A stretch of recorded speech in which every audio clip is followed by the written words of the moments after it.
Lunedì 24 novembre, Sante Flora e Marta di Cordova martiri.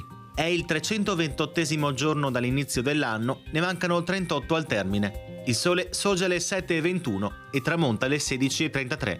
La luna si leva alle 11:17 e tramonta alle 19:31.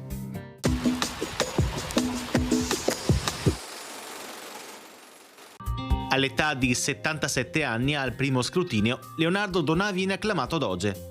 Contrariamente ai suoi 3 predecessori, tutti uomini d'armi, era uomo di toga e aveva ricoperto tutte le più importanti cariche civili dello Stato veneziano. Con la sua elezione viene completato lo svuotamento di ogni effettivo potere della massima carica dello Stato.